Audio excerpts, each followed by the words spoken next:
سامنے ایک پہاڑ ہوگا، اس پہاڑ پر چڑھ جانا۔ جب تم پہاڑ پر چڑھو گے تو ہر طرف سے عجیب و غریب آوازیں آئیں گی اور تمہیں اپنی طرف متوجہ کریں گی، لیکن کوئی نظر نہیں آئے گا۔ اس وقت ضبط سے کام لینا۔ اگر تم نے پیچھے مڑ کر دیکھ لیا تو پتھر کے ہو کر رہ جاؤ گے، اور اگر آگے چلے گئے تو تمہاری مطلوبہ چیزیں وہاں موجود ہوں گی، لے کر چلے آنا۔ بہمن نے فقیر کا شکریہ ادا کیا اور گیند زمین پر ڈال کر خود اس کے پیچھے روانہ ہو گیا۔ گیند ایک پہاڑ کے درمیان ٹھہر گئی۔ بہمن گھوڑے سے اترا اور پہاڑ پر چڑھنے لگا۔ ابھی چند قدم ہی چڑھا تھا کہ چاروں طرف سے شور مچ گیا۔ مزید گالیوں کے آوازیں آنے لگیں۔ لینا، پکڑو پکڑو۔ بہمن سب کچھ سنتا برابر بڑھتا رہا۔ جب اور اوپر چڑھا تو گالیاں سن کر بہمن کا خون کھول گیا۔ چند قدم اور بڑھا تو بالکل برابر سے کسی نے بڑی سخت گالی دی، اور بہمن تلوار لے کر پلٹا تو وہاں کچھ نہ تھا، لیکن خود پتھر کا ہو کر رہ گیا۔ پری زاد بہمن کا خنجر دیکھتی اور اس کی سلامتی کی دعائیں مانگا کرتی۔ ایک روز اس کی طبیعت اداس تھی۔ دن میں خنجر اٹھا کر دیکھا تو وہ چمک رہا تھا۔ اسی طرح شام ہو گئی، لیکن اس کی پریشانی رفع نہ ہوئی۔ پرویز باہر سے آیا تو کہنے لگا کہ بہمن بھائی کا خنجر مجھے دکھانا، میرا جی خود بیٹھا جا رہا ہے۔ پری زاد اندر سے خنجر لائی اور درمیان سے نکالا تو وہ بالکل سیاہ ہو چکا تھا۔ یہ حال دیکھ کر پری زاد رونے لگی اور پرویز سے کہا کہ ضرور بھائی بہمن پر کوئی زبردست آفت آ پڑی ہے، کیونکہ خنجر تاریک ہو گیا ہے۔ خدا کا شکر ہے کہ وہ ابھی زندہ ضرور ہے۔ پرویز بڑا پریشان ہوا اور بہن کو سمجھا بجھا کر کہنے لگا، میں بہمن کی تلاش میں جاتا ہوں۔ پری زاد نے کہا، میں یہاں اکیلی کس طرح رہوں گی؟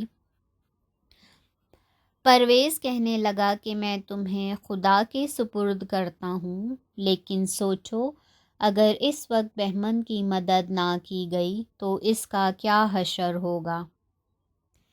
اس کے بعد دونوں بہن بھائی مل کر بہت روئے۔ پرویز نے اپنے گلے سے موتیوں کی مالا اتار کر بہن کو دی اور کہا، اس سے میری حالت کا اندازہ ہوتا رہے گا۔ جب تک یہ اچھی رہے میں بھی بخیر ہوگا، اور اگر اس کے دانے ایک دوسرے سے جڑ جائیں تو میری موت کا دن ہوگا۔ پری زاد نے بھائی کا ہار گلے میں پہن لیا اور کہا، جاؤ میں تمہیں خدا کے سپرد کرتی ہوں۔ پرویز کا گیند کے تعاقب میں جانا۔ پرویز 20 دن سفر کے بعد 21ویں روز اسی فقیر کی کٹیا پر پہنچا اور وہی سوال کیا کہ بولتی چڑیا، گاتا ہوا درخت اور سنہری چشمے کا پانی لینے آیا ہوں۔ فقیر نے کہا، بیٹا کیوں اپنی جان دیتا ہے؟ چند روز ہوئے تیرا ہم شکل ایک نوجوان گیا تھا، لیکن ابھی تک واپس نہیں آیا۔ شاید پتھر کا ہو گیا ہوگا، تم اس ارادے سے باز آؤ۔ پرویز نے کہا، بابا وہ میرا بھائی تھا، اب میں بھی ضرور جاؤں گا، یا اپنی جان دے دوں گا یا بھائی کا انتقام لوں گا۔ فقیر نے جب دیکھا کہ یہ نہیں مانے گا تو ایک گیند نکال کر اس کو دیا اور سب نشیب و فراز سمجھا دیے۔ پرویز گیند کو ڈال کر اس کے پیچھے پیچھے روانہ ہوا۔ گیند پہاڑ کے دامن میں جا کر رک گیا۔ پرویز گھوڑے سے اتر کر پہاڑ پر چڑھنے لگا۔ جوں ہی اس نے قدم بڑھایا، ہر طرف سے شور و غل بلند ہونا شروع ہو گیا اور گالیوں کی بوچھاڑ شروع ہو گئی۔ کوئی اس کا نام لے لے کر اس طرح دھمکانے لگا کہ باوجود انتہائی کوشش کے پرویز ضبط نہ کر سکا اور تلوار لے کے پیچھے پلٹا ہی تھا کہ اسی وقت پتھر کا ہو گیا۔ جس روز پرویز پتھر کا ہوا، اسی وقت پری زاد کے گلے میں پڑی ہوئی مالا کے دانے ایک ایک کے قریب ہو گئے، جس سے پری زاد نے سمجھ لیا کہ پرویز پر بھی کوئی آفت آ پڑی ہے۔ تمام دن وہ بھائیوں کو یاد کر کے روتی رہی۔ دوسرے روز اس نے فیصلہ کیا کہ جب بھائی نہ رہے تو میں رہ کر کیا کروں گی۔ چنانچہ مردانہ لباس پہن کر گھوڑے پر سوار ہوئی اور توکل برخدا چل دی۔ 20 روز کی مسافت کے بعد 21ویں روز درویش کے جھونپڑے میں پہنچ کر وہی سوال کیا۔ درویش نے سرد آہ بھر کر کہا، بیٹی، مجھے معلوم ہے کہ تم مرد نہیں ہو، پھر اتنا بڑا ارادہ کیوں کیا؟ اس راہ میں تو بڑے بڑے جوان مرد ضائع ہو گئے۔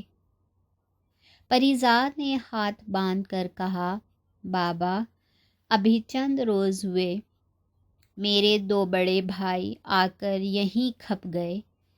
اب میں یا تو ان کا بدلہ لوں گی یا یہیں ختم ہو جاؤں گی۔ اسے بھی فقیر نے پہاڑ کے سب اسرار بتا دیے اور ایک گیند نکال کر پری زاد کو دی کہ اس کے تعاقب میں چلی جاؤ۔ پہاڑ کے اوپر پہنچ کر پری زاد نے گیند لے کر درویش کو سلام کیا، پھر اپنی جیب سے روئی نکال کر کانوں میں اس طرح ٹھونسنی شروع کی کہ بالکل کان بند ہو گئے۔ یہ دیکھ کر درویش مسکرایا اور کہنے لگا، معلوم ہوتا ہے کہ بیٹی تم ضرور کامیاب ہو جاؤ گی۔ یہ ترکیب آج تک کسی کی سمجھ میں نہیں آئی تھی۔ اس طرح بے شک نہ کان میں آوازیں آئیں گی اور نہ تو دھوکہ کھائے گی۔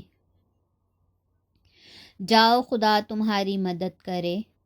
پری زاد گیند کے ساتھ ساتھ روانہ ہوئی اور پہاڑ کے دامن میں پہنچ کر گھوڑے سے اتری، کانوں کی روئی ازسر نو ٹھیک کی اور پہاڑ پر چڑھنے لگی۔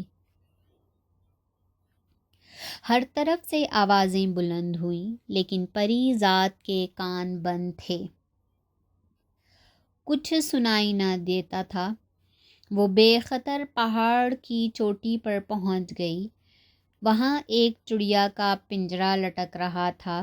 پری زاد نے اپنے کانوں کی روئی نکالی، سنا کہ چڑیا شور مچا رہی ہے، اس کو پکڑ لو، یہ چور ہے۔ پری زاد نے پنجرے کو لے لیا۔ چڑیا خاموش ہو گئی، کچھ دیر بعد بولی، اب میں آپ کی غلام ہوں۔ پری زاد نے کہا، گانے والا درخت کہاں ہے؟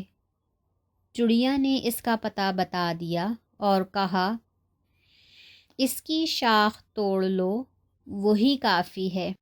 پری زاد نے اس کی شاخ توڑ لی، پھر سامنے کے چشمے سے وہیں رکھا ہوا ایک چاندی کا گھڑا بھر لیا۔ پھر پری زاد نے چڑیا سے پوچھا کہ میرے بھائی جو پتھر ہو گئے ہیں کس طرح اچھے ہوں گے؟ چڑیا بولی، یہ سب طلسم کا کھیل ہے، اسی چشمے کا پانی ڈال دو، پھر خدا کی قدرت دیکھو۔ پری زاد نے پہلے اپنے بھائیوں کو پہچان کر ان پر سنہری چشمے کا پانی چھڑکا۔ وہ اسی وقت اصلی حالت میں آ گئے اور بہن سے مل کر بہت خوش ہوئے۔ اس کے بعد تینوں نے مل کر ان تمام آدمیوں پر بھی چشمے کا پانی چھڑکا جو پتھر کے بنے ہوئے تھے۔ پانی پڑتے ہی سب کے سب حکم خدا سے اصلی حالت پر آ گئے اور پری ذات کا بے حد شکریہ ادا کیا۔ اس کے بعد سب پہاڑ کے نیچے اترے تو دیکھا کہ گھوڑے کھڑے ہنہنا رہے ہیں۔ سب نے اپنے اپنے گھوڑے پہچانے اور ان پر سوار ہو کر شاہراہ پر آ گئے۔ وہاں آ کر دیکھا تو نہ فقیر تھا اور نہ اس کی کٹیا، صاف میدان پڑا ہے۔ پری زاد کہنے لگی کہ یہ فقیر بھی طلسم سے متعلق تھا، جب طلسم ختم ہو گیا تو وہ بھی غائب ہو گیا۔ اس کے بعد اس نے سب نوجوانوں کو رخصت کیا اور خود اپنے بھائیوں کے ساتھ نوادرات لیے ہوئے اپنے وطن روانہ ہو گئی۔ گھر آ کر اس نے گانے والے درخت کی شاخ ایک موزوں جگہ پر لگا دی اور ایک عمدہ حوض میں فوارہ تیار کرا کر اس میں سنہرے چشمے کا پانی ڈال دیا۔ جب اگلے دن صبح کو دیکھا تو اس شاخ کے بجائے ایک پورا درخت کھڑا تھا اور اس میں عجیب و غریب سر پھوٹ رہے تھے۔ حوض لبریز تھا اور فوارہ زور سے چل رہا تھا۔ بارہ دری میں چڑیا کا پنجرا لٹک رہا تھا اور چڑیا عمدہ باتیں کرتی تھی۔ سارے شہر میں ان چیزوں کی شہرت ہو گئی۔ جوں جوں لوگ ان عجائبات کو دیکھنے آتے، حیران رہ جاتے۔ ایک روز بہمن اور پرویز شکار کھیل کر واپس آ رہے تھے۔ راستے میں بادشاہ کی سواری مل گئی۔ ہر چند انہوں نے کوشش کی کہ بچ کر نکل جائیں، لیکن سامنا ہو ہی گیا۔ مجبوراً مؤدب ہو کر کھڑے ہو گئے اور جب بادشاہ قریب سے گزرا تو جھک کر تعظیم بجا لائے۔ ان کو دیکھ کر بادشاہ کی طبیعت خود بخود کھنچنے لگی۔ چنانچہ سواری دیکھ کر دریافت کیا کہ تم کس کے لڑکے ہو؟ انہوں نے عرض کیا، حضور کے مالی کے لڑکے ہیں اور فلاں جگہ حضور کی اجازت سے محل تیار کرایا تھا، اس میں رہتے ہیں۔ بادشاہ کے دل میں لمحہ بلمحہ ان کی محبت بڑھ رہی تھی۔ صرف بات بڑھانے کو پوچھا کہ تم کہاں سے آ رہے ہو؟ بہمن نے عرض کیا، شکار کھیلنے گئے تھے۔ بادشاہ نے کہا کہ بغیر اجازت تم شکارگاہ میں کیوں گئے؟ دونوں بھائیوں نے ہاتھ باندھ کر عرض کیا کہ ہمیں ممانعت کا علم نہیں تھا، آئندہ خطا نہیں ہوگی۔ بادشاہ ان کے طور طریقے دیکھ کر اور زیادہ خوش ہوا، پھر مسکرا کر کہنے لگا، اچھا میرے ساتھ آؤ، دکھاؤ کیا شکار کھیلتے ہو۔ دونوں بھائی ساتھ ہو لیے، جنگل میں جا کر تھوڑی دیر میں کئی شکار مار لائے اور بادشاہ کے آگے پیش کیے۔ بادشاہ ان کی جرت اور مہارت سے اور بھی زیادہ متاثر ہوا اور کہنے لگا کہ تم میرے ساتھ شاہی محل میں چلو، کھانا کھا کر چلے جانا۔ دونوں بھائیوں نے پھر ہاتھ باندھ کر عرض کی کہ تعمیل حکم میں عذر نہیں، لیکن ہماری ایک بہن اور ہے، ہم سب نے مل کر قسم کھا رکھی ہے کہ بغیر آپس کے مشورے سے کوئی کام نہ کریں گے، اس سے دریافت کر لیں اور کل حضور کی خدمت میں حاضر ہوں گے۔ بادشاہ نے اجازت دے دی اور دونوں بھائی گھر آئے، لیکن بادشاہ کی دعوت کا ذکر پری ذات سے کرنا بھول گئے۔ دوسرے روز بادشاہ سے شکارگاہ میں ملاقات ہوئی تو یہ دونوں شرمندہ ہوئے اور معذرت کی کہ حضور ہمیں یاد نہیں رہا، کل دریافت کر کے حاضر ہوں گے۔ غرض اس طرح برابر 3 دن تک بھولتے رہے۔ چوتھے روز بادشاہ نے دونوں کو ایک ایک گیند دیا اور کہا اس کو کمر میں باندھ لو، جب کپڑے اتارو گے تو یہ گریں گی تو تمہیں یاد آ جائے گا۔ دونوں بھائیوں نے شکریہ ادا کر کے گیند کمر میں باندھ لیے۔ رات کو جب لیٹنے لگے تو وہ گیند کپڑوں سے گریں اور انہیں بادشاہ سے کیا ہوا وعدہ یاد آ گیا۔ دونوں اسی وقت پری ذات کے پاس آئے اور بادشاہ کی دعوت کا ذکر کیا۔ پری ذات کہنے لگی تم نے پہلے ہی یاد کیوں نہیں رکھا؟ خیر ٹھہرو، میں اپنی چڑیا سے معلوم کر کے بتاؤں گی۔ چنانچہ وہ چڑیا کے پاس آئی اور سوال کیا کہ میرے بھائیوں کو بادشاہ کے یہاں دعوت میں جانا چاہیے؟ چڑیا نے کہا ہاں۔ پری ذات بھائیوں کے پاس آئی اور کہا کہ آپ بادشاہ کی دعوت منظور کر لیں اور دوسرے روز کے لیے اپنے بادشاہ کو مدعو کریں، میں اس کا انتظام کر لوں گی۔ دوسرے روز بہمن پرویز پھر شکارگاہ میں بادشاہ سے ملے اور کہا کہ ہماری بہن بہت ناراض ہوئی کہ تم نے پہلے ہی یہ دعوت قبول کیوں نہ کر لی، اور اگر آپس کی قسم کا پاس تھا تو اسی دن کیوں نہ یاد رکھا؟ بادشاہ نے ہنس کر کہا کوئی بات نہیں، اس میں بھی کچھ بہتری ہوگی۔ پھر وہ ان دونوں بھائیوں کو اپنے ساتھ لے کر محل سرا میں داخل ہوئی۔ راستے میں جب لوگوں نے دیکھا تو بہت متعجب ہوئے کہ یہ کہاں کے شہزادے ہیں۔ لوگ ان کے حسن و جمال کو دیکھ کر بہت خوش ہوئے۔ بادشاہ بہمن اور پرویز کو لے کر اپنے کمرہ خاص میں آیا، پھر دسترخوان چنا گیا اور سب نے مل کر کھانا کھایا۔